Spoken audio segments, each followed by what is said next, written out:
안녕하세요. 오늘의 사연입니다. 저는 30대 여자입니다. 3살 연상의 남편과 5살 된 딸과 셋이 살고 있어요. 제 친정집은 지방에 있어서 명절 때만 고향에 내려가곤 해요. 게다가 저는 외동딸이고 형제자매가 없어서 친척이 별로 없어요. 반면 남편은 누나와 여동생이 있어요.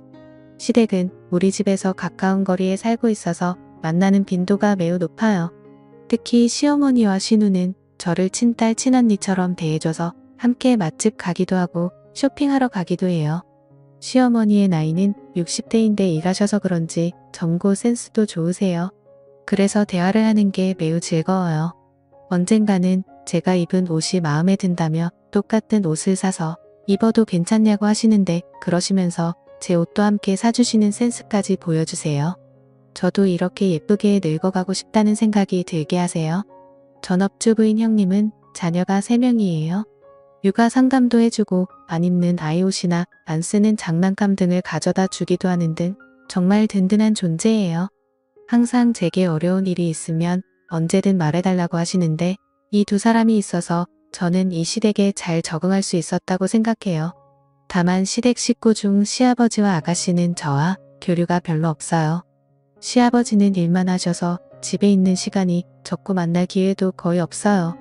아가씨는 독신으로 시댁에 살고 있지만 자주 외출해서 집에 없는 경우가 많아 거의 만나지 못해요. 형님도 자신의 여동생이지만 보통 무슨 생각으로 사는 건지 옛날부터 잘 모르겠다고 말할 정도이니 쉽게 친해지기 어려울 것 같아요. 하지만 인연을 맺었으니 언젠가는 사이좋게 지낼 수 있었으면 좋겠다는 생각을 했어요. 하지만 시아버지와 아가씨와의 사이는 나아지기는 커녕 악화되는 방향으로 진행됐어요. 시아버지는 정년퇴직 시기가 돼서 퇴직하셨어요. 일만 하시던 시아버지가 앞으로 무엇을 하실지 궁금했는데 아마도 시어머니의 곁을 떠나지 않을 것 같았어요. 곁을 떠나지 않는다는 게 무슨 말이냐면 시어머니를 항상 자신의 감시하에 두겠다는 말이에요. 아침에도 시어머니와 같은 시간에 일어나 아침을 준비하는 걸 지켜보고 청소나 빨래 등도 일일이 시어머니를 따라다니며 지켜본다고 했어요. 특별히 간섭하는 건 아니지만 계속 따라다니니까 집안일하기 힘들다고 했어요. 그리고 시아버지는 매일 시어머니의 직장까지 함께 가서 퇴근 시간에 꼭 데리러 온다고도 했고요. 시어머니에게는 퇴근길에 잠깐 카페에 들리는 게 기분 전환의 한 방법이었는데 시아버지가 데리러 오니까 그런 여유도 가질 수 없었다고 해요. 시어머니가 시아버지의 감시에서 벗어날 수 있는 시간은 일하러 갈 때뿐이라는 참으로 갑갑한 일상이 되어버린 거죠. 시어머니는 시아버지에게 어디 놀러라도 좀 다니라고 은근슬쩍 시아버지를 혼자 어딘가로 보내려고 했지만 시아버지의 대답은 노였어요. 딱히 혼자 가고 싶은 곳이 없다며 거절하신 거죠. 저와 형님은 그 상황을 듣고 어떻게든 시어머니를 시아버지에게서 떼어놓을 수 없을까 고민했어요. 우선 시어머니만 점심에 초대했는데 약속 장소에 시아버지도 함께 오셨어요. 여자끼리의 모임이었는데 시아버지가 계시니 하고 싶은 이야기 반도 하지 못한 채 점심을 마쳤어요. 식사를 마치자마자 바로 돌아가는 부모님 그 뒷모습을 보면서 형님과 어떻게든 시어머니를 자유롭게 해주고 싶다는 생각이 들었어요. 시어머니가 출근하지 않는 날이 시어머니에게 가장 힘든 날이 된 거죠. 시아버지는 시어머니를 감시하고 있지만 특별히 외출은 하지 않는 것 같았어요. 형님이 시아버지에게 시어머니도 자유시간이 필요하다고 항의했는데 시아버지가 이렇게 말했어요. 자유시간? 나는 엄마의 시간을 뺏는 게 아니라 그냥 따라다니는 것뿐이야. 그게 뭐 어때서 그래?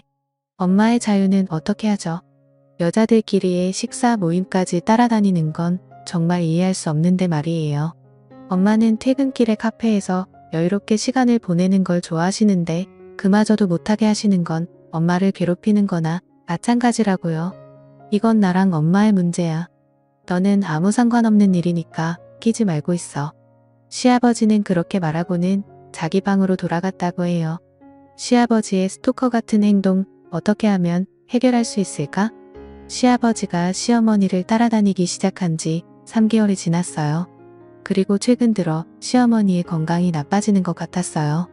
시어머니는 그동안 감기에 한 번 걸리지 않으시는 분이셨거든요. 그런데 시어머니를 만나러 가면 왠지 모르게 기운이 없어 보였어요. 게다가 안색도 매우 안 좋아 보였어요. 어머님 몸이 안 좋으시면 제가 집안일 도와드릴게요. 라고 말했는데 시어머니가 대답하기도 전에 시아버지가 며느라 이 집의 집안일은 이 사람이 하기로 돼 있어.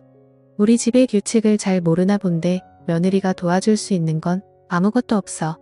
잘 모르면서 도와주겠다고 함부로 말하지 마. 우리가 도와주러 오는 것조차 거부하셨어요. 시어머니는 그런 모습을 보고 며느라 나는 괜찮으니까 걱정하지 마. 건강은 내 장점이야. 아직 건강은 이상 없어. 라고 말했지만 시어머니의 얼굴은 좋아 보이지 않았어요. 시어머니의 건강이 걱정돼서 시간 내서 시댁에 자주 찾아뵙고 했어요. 그러던 어느 날 시어머니는 누가 봐도 병원에 데려가야 할 정도로 몸이 많이 쇠약해졌어요. 대화도 할 수 없을 정도로 시어머니는 고통스러운 표정으로 얕은 호흡을 반복했어요. 이건 당장 병원에 가야 한다고 생각했고 저는 즉시 구급차를 불렀어요. 10분 정도 후에 구급차가 도착했어요. 그런데 시아버지가 구급대원들을 돌려보내려고 하는 거예요. 우리 집에는 아픈 사람이 없다며 빨리 돌아가라고 구급대원들을 다그치는 거죠. 저는 시아버지가 도대체 왜 이러는 거지? 이렇게 고통스러워하는 시어머니가 있는데 저는 시아버지를 무시하고 구급대원들에게 시어머니를 이송해달라고 부탁했어요. 시아버지는 끝까지 병원은 무슨 병원이냐며 소리를 치셔서 제가 구급차에 동승했어요. 병원에 도착하자마자 남편에게 연락했어요. 남편은 형님과 아가씨에게 연락을 했고요. 형님은 곧장 병원으로 오겠다고 했다는데 아가씨는 연락이 되지 않는다고 했어요. 구급차에 실려갔다는 메시지를 봤으면 연락 한 통이라도 하는 게 정상이라고 생각하는데 말이죠. 제가 아가씨에 대해 이상하게 느끼고 있을 때 남편과 형님이 병원에 도착했어요. 시어머니는 곧장 수술실로 들어갔어요. 셋이서 기약 없이 수술실 앞을 기다렸는데 수술실 문이 열리고 담당 의사가 나오더니 시어머니가 수술 중에 안타깝게 돌아가셨다는 이야기를 했어요. 우리는 너무 놀랐어요. 그때 시아버지와 아가씨가 나타났어요. 남편이 왜 이렇게 늦었냐며 엄마가 방금 돌아가셨다고 울부짖었는데 아가씨는 자기 엄마가 죽은 것에 대해 무덤덤해 보였어요. 어머 그랬구나. 건강 자랑을 그렇게 하더니만 저는 아가씨 말에 화가 치밀어 올랐어요. 제가 입을 열려고 하는 순간 형님이 먼저 엄마가 죽었다는데 그게 할 말이냐며 그런 태도로 있을 거면 당장 돌아가라고 분노 섞인 말을 내뱉었어요. 아가씨는 알겠어. 가라니까 갈게. 이런 분위기 속에 나도 계속 있기 싫어. 라고 말하고 돌아갔어요. 시아버지는 이렇게 될 줄 알았는지 돌아가는 아가씨를 따라 함께 사라졌어요. 남은 우리는 다시는 저 사람들과 엮이지 말자고 다 같이 고개를 끄덕였어요. 장례식은 많은 사람들의 배움을 받으며 무사히 끝났어요. 시아버지와 아가씨가 종음객을 맞이할 때는 뭔가 매우 불쾌했어요. 얼마 후 시어머니의 유품을 정리하기 시작했어요. 추억의 물건이 많아 유품 정리가 좀처럼 진행되지 않았어요. 그러던 중 시어머니가 쓰시던 화장대 안쪽에서 일기장을 발견했어요. 안 좋은 생각이 들면서도 호기심의 일기를 읽어봤어요. 처음엔 아직 시아버지가 은퇴하기 전 저와 형님과 함께 나갔던 추억이 즐거운 어조로 적혀 있었어요. 그 후 시아버지가 은퇴한 후에는 그래서도 힘든 분위기가 느껴졌어요.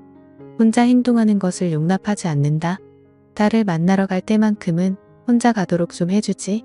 라는 등의 시아버지에 대한 불만이 적혀 있었어요. 그리고 돌아가시기 한 달 전쯤의 일기에는 요즘 컨디션이 좋지 않다. 내 몸에 이상이 있는 것 같은데 병원에 못 가게 한다. 이대로 쓰러지면 어떻게 될까? 라는 불안한 내용이 많이 적혀 있었어요. 그리고 가장 중요한 건 돌아가시기 전날의 일기에 적혀 있었어요. 그것은 너무 충격적인 내용이었어요. 저는 바로 남편과 형님에게 전화해서 시어머니의 일기 내용을 들려줬어요. 그러자 남편은 곧바로 경찰에 연락을 취했어요. 경찰이 도착할 때까지 일기를 지켜야 했기 때문에 저는 일기를 품에 안고 지키고 있었어요. 경찰이 도착할 때까지 저는 불안에 떨었고 10분 후에 도착한 경찰관에게 몰래 현관에서 시어머니의 일기를 보여주었어요. 읽어 내려가는 경찰관 드디어 마지막 페이지가 나오자 경찰관은 얼굴을 찡그리며 약간 떨고 있는 것처럼 보였어요. 그 이유는 다른 방에서 유품 정리를 하고 있던 시아버지와 아가씨에게 경찰관이 다가갔고 두 사람은 처음엔 놀란 표정을 지었지만 경찰이 여긴 무슨 일이냐며 화를 냈어요. 경찰관은 시아버지와 아가씨에게 이야기했어요. 이 일기에 마지막에 두 분이 지난 한 달 동안 식사에 독국물을 넣었다고 적혀 있네요. 이게 사실인가요? 그럴 리가 없잖아요. 우리가 어떻게 독을 넣었다는 거예요? 라고 아가씨가 반박했어요. 여기에 적힌 거 보면 한 달 전부터 막내 따님이 요리하기 시작했다고 하고 돌아가신 분은 기쁘긴 한데 동시에 뭔가 좀 이상한 맛이 났다고 적혀져 있네요. 요리하면서 소량씩 독을 넣은 것 아니니까. 시아버지와 아가씨는 입을 다물었어요. 그러자 형님이 어떻게 엄마에게 독이 든 음식을 먹일 수 있냐며 들키지 않을 줄 알았냐고 다그쳤어요. 그리고 그때 여러 명과 함께 온 경찰관 중 한 명이 마당에서 농약을 발견한 거예요. 독약이 이거일지도 모르겠다며 보여준 거죠. 그러자 시아버지와 아가씨가 당황한 표정을 지었어요. 증거인멸이라는 말을 모르는 건지 너무 쉽게 증거물을 발견하게 된 거죠. 수상한 모습의 낌새를 알아차린 경찰들은 두 사람을 바로 경찰서로 데려갔어요. 가급적이면 직접 시어머니를 죽인 이유를 듣고 싶었지만 그건 나중에 들어야 했어요. 시아버지와 아가씨가 연행되자 시댁은 갑자기 조용해졌어요. 저 두 사람이 솔직하게 범행을 인정할까? 약간의 걱정은 있었지만 사망사고이니 분명 제대로 수사할 거예요. 그리고 정말 시어머니를 죽인 게 맞다면 그에 맞는 처벌을 꼭 받게 해야죠. 다음날 시아버지와 아가씨가 범행을 인정했다는 연락을 경찰로부터 받았어요. 그리고 궁금한 범행 동기에 대해 먼저 시아버지부터 이야기했어요. 시아버지는 시어머니가 좋아하는 사람이 있어서 자신과 이혼을 준비하고 있다고 생각했대요. 그래서 시어머니의 모든 행동을 간섭하고 혼자만의 시간을 주지 않은 거죠. 이 이야기를 듣고 궁금했던 건 시아버지가 누구한테 이런 이야기를 들은 건가였어요. 적어도 저나 남편이나 형님은 이런 말을 한 적이 단 한 번도 없었거든요. 분명 시어머니는 시아버지 말고는 좋아하는 사람이 없었어요. 이건 정말 확실했어요. 나도 나중에 정년퇴직하게 되면 남편이랑 둘이서 여행 다니고 싶어, 그동안 못했던 것들도 둘이서 함께 해보고 싶어 라고 수줍게 말씀하시던 모습이 아직 선명하게 기억나거든요. 이런 시어머니를 의심하다니. 그리고 아가씨의 동기는 바로 돈 때문이었어요. 아가씨는 벌이가 그렇게 많지 않았는데도 유흥에 빠져 있었나 봐요. 빚도 생겼고 그 빚을 갚지 못해 악순환되고 있었던 거죠. 그래서 시어머니에게 도와달라고 했지만 뭔가 족을 먹고 거절당했다고 해요.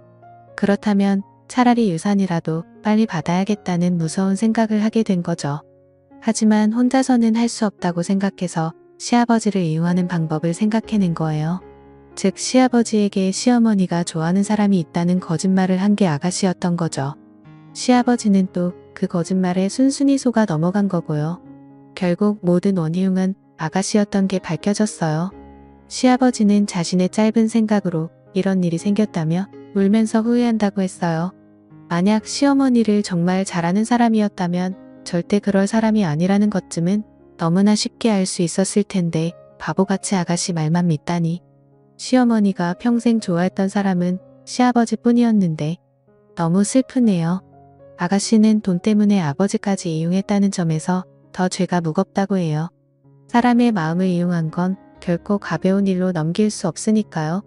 반면에 저희는 시어머니의 유산을 보고 깜짝 놀랐어요. 놀랍게도 시어머니는 재테크를 엄청 잘하시는 분이셨어요. 주식 계좌에서 한 번도 본 적도 없는 큰 금액이 발견된 거죠.